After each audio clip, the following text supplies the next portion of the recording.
Shalom kekasih-kekasih Tuhan. Pagi hari ini kembali kita membaca dan merenungkan firman Tuhan dengan judul Mencobai Tuhan. Kamis edisi Injil Markus bersama dengan saya Fani Paendong. Markus pasal 12 ayat 1 sampai 17. Lalu Yesus mulai berbicara kepada mereka dalam perumpamaan. Adalah seorang membuka kebun anggur dan menanam pagar sekelilingnya. Ia menggali lubang tempat memeras anggur dan mendirikan menara jaga. Kemudian ia menyewakan kebun itu kepada penggarap-penggarap, lalu berangkat ke negeri lain. Dan ketika sudah tiba musimnya, ia menyuruh seorang hamba kepada penggarap-penggarap itu untuk menerima sebagian dari hasil kebun itu dari mereka. Tetapi mereka menangkap hamba itu dan memukulnya, lalu menyuruhnya pergi dengan tangan hampa. Kemudian ia menyuruh pula seorang hamba lain kepada mereka. Orang ini mereka pukul sampai luka kepalanya dan sangat mereka permalukan. Lalu ia menyuruh seorang hamba lain lagi, dan orang ini mereka bunuh, dan banyak lagi yang lain. Ada yang mereka pukul dan ada yang mereka bunuh. Sekarang tinggal hanya satu orang anaknya yang kekasih. Akhirnya ia menyuruh dia kepada mereka. Katanya, anakku akan mereka segani. Tetapi penggarap-penggarap itu berkata seorang kepada yang lain, ia adalah ahli waris. Mari kita bunuh dia, maka warisan ini menjadi milik kita. Mereka menangkapnya dan membunuhnya, lalu melemparkannya keluar kebun anggur itu. Sekarang apa yang akan dilakukan oleh tuan kebun anggur itu? Ia akan datang dan membinasakan penggarap-penggarap itu, lalu mempercayakan kebun anggur itu kepada orang-orang lain. Tidak pernahkah kamu membaca nas ini? Batu yang dibuang oleh tukang-tukang bangunan telah menjadi batu penjuru. Hal itu terjadi dari pihak Tuhan, suatu perbuatan ajaib di mata kita. Lalu mereka berusaha untuk menangkap Yesus karena mereka tahu bahwa merekalah yang dimaksudkannya dengan perumpamaan itu.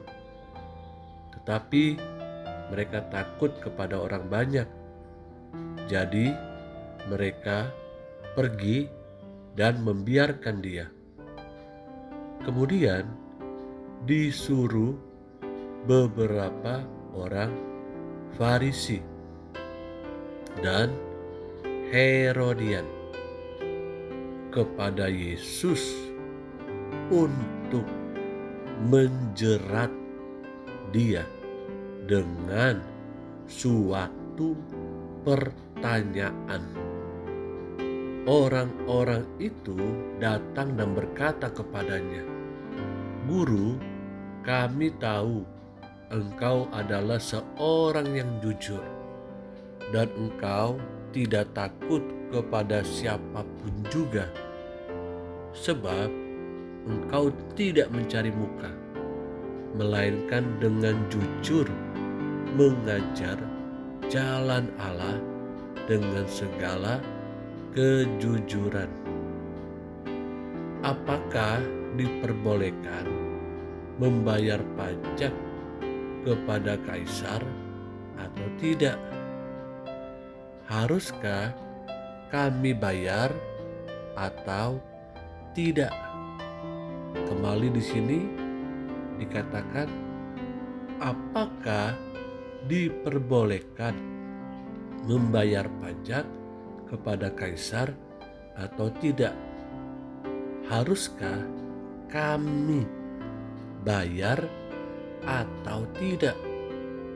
Tetapi Yesus mengetahui kemunafikan mereka, lalu berkata kepada mereka, "Mengapa kamu mencobai aku? Bawalah kemari suatu dinar supaya kulihat." Lalu mereka bawa. Maka